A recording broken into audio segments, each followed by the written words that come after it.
কৃষ্ণ ভক্তি আছে যার, সর্বদেব বন্ধু তার। আর পেটে বিদ্যা আছে যার, সর্বদেশ বন্ধু তার।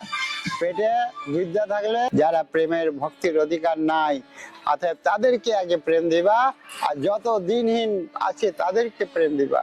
তখন না হইল জন্ম, এবাদে হে কিবা কর্ম, মিছা মাত্র বহি ফিরিবার। আমার যদি ওই সময় জন্ম হতো, তাহলে আজকে আমারও উদ্ধার হয়ে যেত। একটুখানি ক্ষীর প্রসাদ পেতাম, তাহলে বৃন্দাবনে যেয়ে গোবর্ধনের তটে ওই রকম ক্ষীর নির্মাণ করে গোপালকে ভোগ লাগাতাম। তখন ওই গোপীনাথ ওই এক ভাণ্ড ক্ষীর চুরি করে আঁচলের নিচে রেখে দিয়েছে। সম্পর্ক আমাদের ব্রজমণ্ডলে প্রত্যেক গোস্বামী আলাদা আলাদা বিগ্রহ স্থাপনা করেছে। তো সব গোস্বামীরা তো একই বিগ্রহ নিষ্ঠা করে সকলে একসঙ্গে পুজো পাঠ করতে পারত, কিন্তু আলাদা আলাদা বিগ্রহ প্রতিষ্ঠা করে বিগ্রহ সেবা নিষ্ঠা প্রদর্শন শিক্ষা দিয়েছে। ইমলিতলা এখানে মহাপ্রভু প্রকট হয়েছেন। কিভাবে প্রকট হয়েছেন? যখন নিধুবনে রাধা কৃষ্ণ কাঁধে হস্ত দিয়ে বিচরণ করছে, বলছে আজকে আমাদের লীলা কি করা যায়? বলছে কানামাছি ভোঁয়া খেলাও। তো কানামাছি ভোঁয়া খেলা করছে, চোখ বন্ধ করে কানামাছি ভোঁয়া। রাধে রাধে, সবাইকে অক্ষয় তৃতীয়া চন্দন যাত্রার অনেক অনেক শুভেচ্ছা।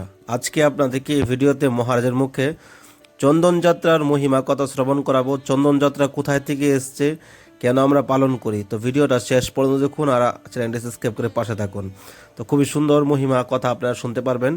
আর বলছি, কেউ যদি বাংলাদেশ থেকে আপনারা বৃন্দাবনে আসেন এর মধ্যে 1-2 মাসের মধ্যে, তো স্ক্রিনে নাম্বার আমার সঙ্গে কন্ট্যাক্ট করবেন, আমি একটা জিনিস আনাবো, অবশ্যই কন্ট্যাক্ট করবেন যদি ফ্লাইটে আপনি আসেন। জয় জয় শ্রী রাধে, জয় জয় শ্রী রাধে। আজ আমাদের অক্ষয় তৃতীয়া। এই অক্ষয় তৃতীয়া উৎসব মহোৎসব কে আরম্ভ করিল, কি করে প্রকট হইল? তো আমাদের জগৎগুরু মাধবেন্দ্র পুরী গোবর্ধন তটে গোবিন্দ কুণ্ডে ওখানে ভজন করতেন। তো সাক্ষাৎ গোবর্ধন থেকে সেই গোবর্ধনের সিনা গোপাল মাধবেন্দ্র পুরী পাদকে এসে বলছে, মাধবেন্দ্র পুরী তোমার জন্য কতদিন ধরে অপেক্ষায় আছি, খিদায় তৃষ্ণায় অপেক্ষায় বসে আছি, তুমি আমার ভোগের প্রসাদের ব্যবস্থা করো। সেই মাধবেন্দ্র পরিবার গোপালের সমস্ত সেবার ব্যবস্থা করলো, অন্নকূট মহোৎসব ব্যবস্থা করলো। তারপরে গোপাল বলছে, মাধবেন্দ্র পুরী আমার এই গরমকালে খুব গরম লাগে, উড়িষ্যার রাজা, উড়িষ্যাতে চন্দন বৃক্ষ অনেক প্রসিদ্ধ, আমার কথা বলে উড়িষ্যা থেকে চন্দন, অগুরু, কর্পূর, সুশীতল জল আমার অঙ্গে লেপন করলে আমার অঙ্গ শীতল হইবে, যাও আমার কথা যে বলে রাজার কাছ থেকে যে নিয়ে আসবে। তখন মাধবেন্দ্র পরিবার গোপালের কথা শুনে সেই হেঁটে হেঁটে হেঁটে হেঁটে উড়িষ্যায় আসলেন। উড়িষ্যায় আসার পরে রাজার সঙ্গে দেখা হওয়ার পরে রাজা এক গাড়ি নয়, 2 গাড়ি নয়, 10-15 গাড়ি, মানে ওই বেলগাড়ি আর কি, তখনকার তো ট্রাকও ছিল না, অন্য কোনো কিছু ছিল না, ওই বেলগাড়ি, গরুর গাড়ি, সেই 10-15 গাড়ি চন্দন, অগুরু, কর্পূর, সুশীতল জল সমস্ত সব ভরে সেবককেও দিয়ে এই বৃন্দাবনে পাঠালেন। মধ্যেখানে এক সেই গোপীনাথ, এই ত্রেতা যুগে রামচন্দ্র যখন বনবাসে গিয়েছিলেন, সীতা ঠাকুরানী স্নান শুদ্ধ পবিত্রের জন্যে রামচন্দ্রকে আদেশ করলেন। শ্রী রামচন্দ্র গান্ডীব থেকে বাণ নিক্ষেপ করে মা গঙ্গাকে প্রকট করলেন। গঙ্গায় স্নান করার পরে তারপরে সীতা ঠাকুরানী বলছে যে এই ত্রেতা যুগের পরে দাপর যুগ আসিবে, সেই দাপর যুগে কৃষ্ণ লীলা আমরা দর্শন করার খুব ইচ্ছুক।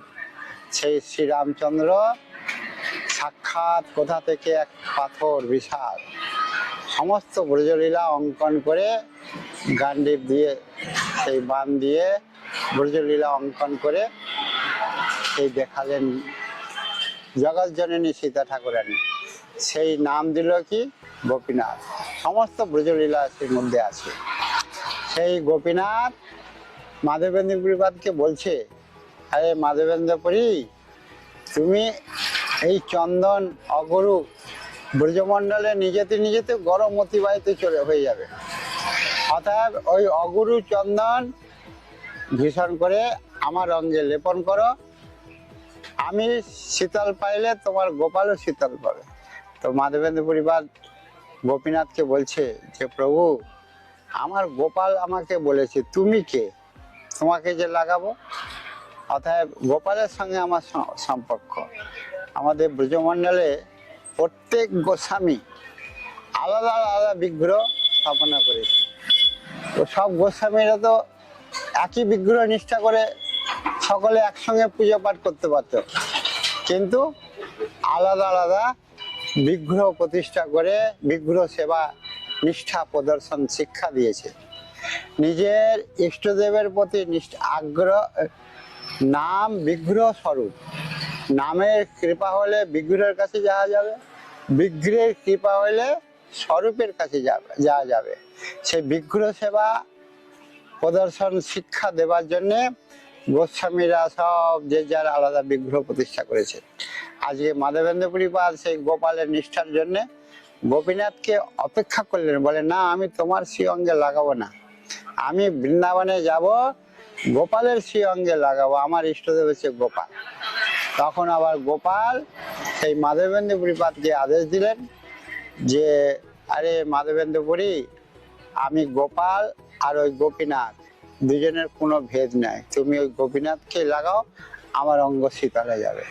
যখন মাধবেন্দ্র পুরীপাদকে শ্রী গোপাল আদেশ দিলেন, তারপরে ওই গোপীনাথকে 21 দিন যাবৎ গরম, বিশেষ গরম উপলব্ধি পাওয়ার জন্যে 21 দিন যাবৎ সেই চন্দন ঘোষণ করে তাকে শ্রী অঙ্গে কর্পূর অগুরু কেশর সমস্ত দিয়ে গোপীনাথকে অঙ্গে লাগালেন। গোপীনাথও শান্তি পেলেন, এদিকে গোপালও শান্তি পেলেন। তারপরে দেখছি যে গোপীনাথের ওখানে 12টা ক্ষীরের ভোগ লাগা হয়। তখন মাধবেন্দ্র পুরী ভাবছে যে আমি যদি একটুখানি ক্ষীর প্রসাদ পেতাম, তাহলে বৃন্দাবনে যেয়ে গোবর্ধনের তটে ওই রকম ক্ষীর নির্মাণ করে গোপালকে ভোগ লাগাতাম। তখন ওই গোপীনাথ ওই 1 ভাণ্ড ক্ষীর চুরি করে আঁচলের নিচে রেখে দিয়েছে। আর রাত্রে, সেই মধ্যরাত্রে পূজারীকে উঠালেন, উঠো উঠো পূজারী, আমার আঁচলের নিচে 1 ভাণ্ড ক্ষীর আছে, ওই ক্ষীরটা নিয়ে ওই জায়গায় মাধবেন্দ্র পুরীপাদে তাকে দিয়ে। আবার সেই মধ্যরাত্রে স্নান ধান করে শুদ্ধ পবিত্র হয়ে গোপীনাথের শ্রী মন্দির খুলে জাগরণ করে আবার সেই ক্ষীর নিয়ে, কোথায় মাধবেন্দ্র পুরী, জাল লাগি ক্ষীর কইলা চুরি, কোথায় গোপীনাথ, সেই গোপীনাথের প্রসাদ নিয়ে সেই মাধবেন্দ্র পুরীপাদকে দিলেন। মাধবেন্দ্র পুরীপাদ চিন্তা করছে যে আমার জন্য গোপীনাথ ক্ষীর চুরি করলো, আজকে এই কথাটা যদি বিশ্ব ব্রহ্মাণ্ডে প্রচার হয়ে যায়, তাহলে আমাকে সকলেই আদর যত্ন করবে। অতএব নিজে যাতে সংকুচিত হয়ে ওই গোপীনাথ থেকে দণ্ডবত প্রণাম করে বিদায় হয়ে চলে যাচ্ছে, কোথায় ব্রজমণ্ডলে চলে আসছে। আর গোপীনাথের কাছে থাকবো না। গোপীনাথ এইরকম অলৌকিক লীলা দেখালেন। অতএব অলৌকিক চমৎকারের পেছনে তো নমস্কার হয়। তো বর্তমান সংসারে অনেক সাধুরা এরকম 2-1টা চমৎকার দেখায় আর নিজে ভগবান সেজে সমস্ত পূজা পাঠ গ্রহণ করছেন। লাস্টে কি দুর্গতি হচ্ছে, কেউ জেলে যাচ্ছে, কেউ মারা যাচ্ছে। ওই রাবণ, কংস, হিরণ্যকশিপুর নিজে ভগবান সেজে সংসারকে প্রচার করেছিলেন, তার দুর্নীতি ফল কি হলো? মৃত্যু। অতএব যেখানে সত্যতা, সেখানে একটু কষ্ট হয় বটে, কিন্তু জয় একদিন না একদিন হয়ে যায়। তো অসৎ অসৎই থাকেন। আজকে মাধবেন্দ্র পরিবার নিজের ভক্তিকে গোপন রেখে ওখান থেকে বিদায় হয়ে চলে যাচ্ছে। মাধবেন্দ্র পরিবারের রাস্তা বিভ্রান্ত করে গোপীনাথ রাস্তা বিভ্রান্ত করে ঠিক গোপীনাথের কাছে পুনরায় চলে আসে। একবার না, দুবার নয়, 10-15 বার এরকম ভাবে ছেলে চলে যাচ্ছে, ঠিক মাধবেন্দ্র পরিবারের রাস্তা ভুলিয়া দিয়ে ঠিক গোপীনাথের কাছে আসছে। তখন মাধবেন্দ্র পরিবার চিন্তা করছে, গোপীনাথ আমাকে ছাড়ছে না, অতএব আমি আর এই জীবন রাখবো না। কিছুদিন পরেই মাধবেন্দ্র পরিবার ওখানে দেহ আত্মসমর্পণ করলেন। তারপরে তার ওখানে সমাধি, সমস্ত পূজা পাঠ, নিত্য বিধিবৎ এখনো সেই মাধবেন্দ্র পরিবারের সেবা অধ্যাপীয় সেই ক্ষীরচোরা গোপীনাথের কাছে চলিতেছে। আজকে মাধবেন্দ্র পরিবার আমাদের গুরুবর্গের মধ্যে শ্রেষ্ঠ। মাধবেন্দ্র পরিবার, ঈশ্বর পরিবার, তো এরা সব আমাদের গুরুবর্গের চৈতন্য মহাপ্রভুরও এই সমস্ত গুরুবর্গের শ্রেষ্ঠ গুরু। চৈতন্য মহাপ্রভু সকলেই জানে যে মায়াপুরে, নবদ্বীপে মায়াপুরে প্রকট হয়েছেন, কিন্তু অ্যাকচুয়ালি এই চৈতন্য মহাপ্রভু কোথায় প্রকট হয়েছে? সর্বপ্রথম এই যেইখানে আমি বসে আছি, ইমলিতলা এখানে মহাপ্রভু প্রকট হয়েছেন। কিভাবে প্রকট হয়েছেন? যখন নিধুবনে রাধা কৃষ্ণ কাঁধে হস্ত দিয়ে বিচরণ করছে, বলছে আজকে আমাদের লীলা কি করা যায়? বলছে কানামাছি ভোঁয়া খেলাও। তো কানামাছি ভোঁয়া খেলা করছে, চোখ বন্ধ করে কানামাছি ভোঁয়া। এখন খেলার নিয়ম হচ্ছে যে প্রথমে কৃষ্ণকে বাঁধবো না রাধারানীকে বাঁধবো। গোপীরা বলছে কৃষ্ণকে বাঁধাও, আর কৃষ্ণ বলছে রাধারানীকে বাঁধাও। এক চতুর গোপী একটা পাতা নিয়ে উপর থেকে ছুঁড়ে ফেলে দিল, ঘুরতে ঘুরতে পড়ে গেল, কৃষ্ণ হেরে গেল, রাধারানী জিতে গেল। তো কৃষ্ণকে চোখে পট্টি বাঁধা হলো। এখন গোপীরা চিন্তা করছে কৃষ্ণ তো মহা চতুর, অতএব একবার যদি স্পর্শ করে যায় দ্বিতীয়বার সুযোগ দেবে না। অতএব তখন গোপীরা সাদা সিধা ভোলেবেলা বন জঙ্গল থেকে কুঞ্জ বনে ওই শুকনো ডাল ভেঙে কৃষ্ণকে টাচ করছে। তখন কৃষ্ণ বলছে এ তো খেলার চিটিং হচ্ছে, আঙুল দিয়ে টাচ করার নিয়ম হচ্ছে খেলার, আর তোমরা এই শুকনো ডাল দিয়ে আমার যদি শ্রীঅঙ্গে লাগতো, আর খেলার যখন তোমরা চিটিং করলে, এবারে আমিও ফিটিং করছি, দাঁড়াও। তখন কৃষ্ণ নিজে ওপর দিকে তাকিয়ে আন্ধি, বজ্র, তুফান সব আহ্বান করলেন। সেই আন্ধি তুফানে সব ক্ষণভঙ্গ, সব এদিক ওদিক হয়ে গেল, গোপীরা সকারা সব এদিক ওদিক হয়ে গেল। কৃষ্ণ এখন রাধারানী চিন্তা করতে করতে বলে আমি এক লীলা করতে আসলাম, দ্বিতীয় আর এক লীলা কোথায়, এখন কোথায় খুঁজবো? তখন এই নিধিবন থেকে, গোকুলানন্দ থেকে, রাধারমণ ওই সাইড থেকে যমুনা কিনারে কিনারে কৃষ্ণ এসে এই গ্যাসের তলায় বসে সেই রাধারানীর চিন্তা করতে করতে গৌরী থেকে গৌরূপ হয়ে গেল। আবার রাধারানী যখন অন্বেষণ করতে করতে যখন এখানে আসছে, দেখছি যে এক এই তেঁতুল গাছের নিচে, এই বৃক্ষের নিচে এক অপূর্ব দিব্য মহাপুরুষ বসে আছে। রাধারানী নজর করে দেখছে যে আহা, এত সুন্দর অপূর্ব দিব্য পুরুষ কোথা থেকে আসলো? অতএব আমার মন চঞ্চল হয়ে গেল, আমার সতীত্ব নষ্ট হয়ে গেল, আমি আর এই জীবন রাখবো না। তো পুনরায় সেই রাধারানী যমুনায় যখন আত্মসমর্পণ করতে যায়, তখন রাধা কৃষ্ণ তো এক প্রাণ। যখন রাধারানী যমুনায় সমর্পণ করতে যাচ্ছে, তখন মহাপ্রভু গৌরূপ পরিত্যাগ করে কৃষ্ণ রূপে এসে রাধারানীকে রক্ষা করছে। রাধারানী বলছে আপনি আমাকে স্পর্শ করিও না, আমি অপবিত্র হয়ে গেছি, অন্য একটা মহাপুরুষের দিকে আমার নজর পড়ে গেছে, অতএব আমি আর এই শরীর রাখবো না। বলছি অন্য কোনো মহাপুরুষ নয়, আমিই মহাপুরুষ। আমি সেই তোমার চিন্তন করতে করতে তুমি গৌরী থেকে আমি গৌর হয়ে গেছি। অর্থাৎ পুনঃ আবার কৃষ্ণ ওই গৌরূপ দেখালেন, আবার রাধারানী সন্তুষ্ট হলেন। তারপরে এই রাধা কৃষ্ণের গৌর রূপ দর্শন করে আকাশ মার্গ থেকে নারদ দর্শন করে আহা, সারা বিশ্বমোহিনী রাধা ঠাকুরানী আজকে রাধারানীকে যে মোহন করেছে সেই গৌরূপ, এই গৌরূপ যদি সংসারে প্রকট হয়ে যায় তাহলে সারা বিশ্বের মঙ্গল হবে। তখন বৈষ্ণবনাগ যথাসম্ভব নারদ মুনি সেই মহাবিষ্ণুর কাছে গেলেন, সদাশিবের কাছে গেলেন, সদাশিব মহাবিষ্ণুর কাছে গেলেন। তিনজনে মিলে আলোচনা করে দেখছি যে ভগবান এই গৌরূপ আনার একটাই উপায়, তপস্যা। তখন ওই মহাবিষ্ণু আর এই সদাশিব দুজনে একত্র রূপ হয়ে অদ্বৈত আচার্য রূপে এই সেবা কুঞ্জে তপস্যা করলেন। তারপরে এখানে কোনো ভগবানের ইশারা পেলেন না। তারপরে অদ্বৈত আচার্য অদ্বৈত বট নামে একটা প্রসিদ্ধ আছে, সেই যমুনার কিনারে অদ্বৈত বটে উনি তপস্যা করলেন।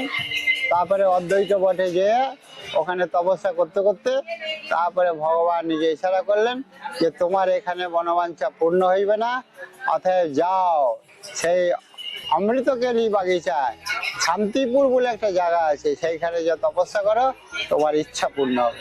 অদ্বৈত প্রভু আবার সে পুনরায় শান্তিপুরে যেয়ে তপস্যা শুরু করলো।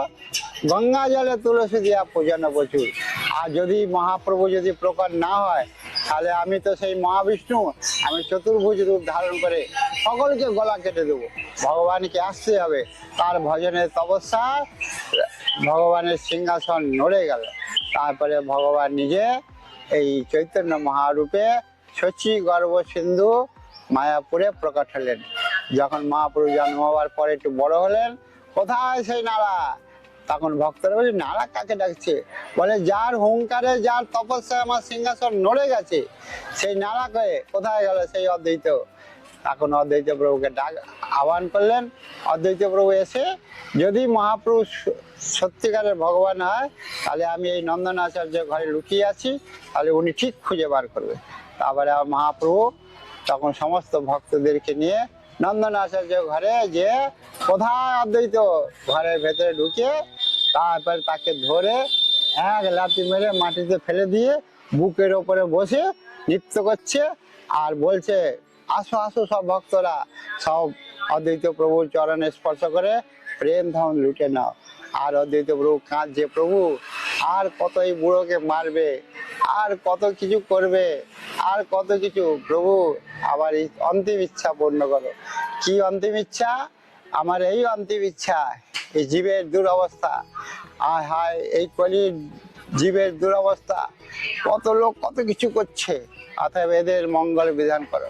যদি বর দিতে হয় সব থেকে নিজহীন দিনের অধিক দেয়া করেন ভগবান, কলিন পণ্ডিতের বড়ই অভিমান। অতএব যারা স্ত্রী জাতি, যারা প্রেমের ভক্তির অধিকার নাই, অতএব তাদেরকে আগে প্রেম দিবা, আর যত দিনহীন আছে তাদেরকে প্রেম দিবা। তখন না হইল জন্ম এবাদে হে কিবা কর্ম, মিছা মাত্র বহি ফিরিবার। আমার যদি ওই সময় জন্ম হতো তাহলে আজকে আমারও উদ্ধার হয়ে যেত। আজকে এই শরীর ভার নিয়ে না এদিকে কিচ্ছু করতে, বৃদ্ধকাল আহলো সবসুখ ভাব হলো, পীড়াবাসী হইনু কাতর, সর্বেন্দ্র দুর্বল ক্ষীণ কলেবর, ভবভাবে দুঃখিত অন্তর। আজ মহাপ্রভু সেই জন্ম নিয়ে সমস্ত বিশ্ব ব্রহ্মাণ্ডকে সকলকে প্রেম দিয়েছে। আর এই মাধবেন্দ্রপুরী বাদের মারফতে আজকে এই অক্ষয় তৃতীয়াতে যে চন্দন সিঙ্গারের যে সহযোগ করবে, অর্থাৎ তার অক্ষয় অমর হয়ে থাকবে। যে কোনো সেবা করো না কেন, চন্দন থেকে হোক, শীতল ভোগ মানে ফল থেকে, আরো ছাতু থেকে, শরবত থেকে, যা কিছু তুমি দান মন যা ভক্তি করো না কেন সেটা অক্ষয় অমর হয়ে থাকবে। অতএব ভগবান এই মাধবেন্দ্রপুরী বাদের মারফতে এই অক্ষয় তৃতীয়ার দিনে চন্দন শিকারে শীতল, ভগবানের অঙ্গ শীতল হলে দেখুন আপনাদের ঘরে হ্যান্ড পাম্প আছে, সাবমার্সাল মোটর আছে, জেট পাম্প আছে, তাকে একটু আগে জল দিতে হয়। তাকে যদি জল দিয়ে তারপরে আপনি যত খুশি জল নিয়ে নেন, সেই রকম ভগবানকে কিছু দিতে হয়। ভগবানকে দিয়ে তারপরে ভগবানের কাছ থেকে আপনি বর চেয়ে নেন। সেই বর আপনি কি মূল্য দিয়ে কিনতে পারবেন? 5 টাকা 10 টাকা প্রণামী দিয়ে, 100 টাকা 200 টাকা যার যেরকম সমর্থ আছে। এই অক্ষয় তৃতীয়াতে দেখুন আপনার একটা লক্ষ্য করেন, সুদামা বিপ্র তার স্ত্রী খালি একটুখানি চূড়া দিয়ে স্বাগত করেছিল সেই দ্বারকায়, আর সে একটুখানি চূড়া খেয়ে আজকে সাক্ষাৎ ভগবান কি করলো, দ্বারকাপুরী স্বর্ণ নির্মাণপুরী রাজভবন তৈরি করে দিল। অতএব ভগবানের জন্য কিছু করলে ভগবান তার বিনিময়ে এত আপনাকে দেবে আপনি শেষ করতে পারবেন না। অতএব আমাদের গুরুবর্গরা বলছে, কি বলছে, পেটে বিদ্যা আছে যার সর্বদেশ বন্ধু তার। পেটে যদি বিদ্যা থাকে, পেটে বিদ্যা সর্বদেশে পূজ্যতে। কৃষ্ণ ভক্তি আছে যার সর্বদেব বন্ধু তার। আর পেটে বিদ্যা আছে যার সর্বদেশ বন্ধু তার। পেটে বিদ্যা থাকলে সর্বদেশ পূজ্যাতে। পেটে বিদ্যা থাকলে আপনি রাষ্ট্রপতি, মুখ্যমন্ত্রী, চিফ ইঞ্জিনিয়ার, আইএএস অফিসার হতে পারেন। সর্বদেশ আপনাকে পূজা করতে পারে। কিন্তু কৃষ্ণ ভক্তি আছে যার সর্বদেব বন্ধু তার। আজকে মহাপ্রভুর কৃপায় এই মাধবেন্দ্র পরিবার সাক্ষাৎ এই গোপালকে প্রকট করে অক্ষয় তৃতীয় দিনে চন্দন শৃঙ্গারে উত্থাপন করে ভগবানের অঙ্গ শীতল করে। তস্মিন তুষ্টে জগৎ তুষ্টে।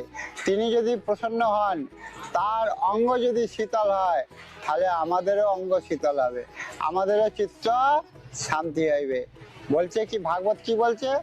সর্বোপাধি বিনিরুক্তাম তর্পণ নির্মলং হিসিকেন সেবনং ভক্তিত্তমা। এই হলো উত্তম ভক্তি। সর্বোপাধি কি? আমাদের উপাধি ব্রাহ্মণ, ক্ষত্রিয় এইসব আমরা কিচ্ছু নয়।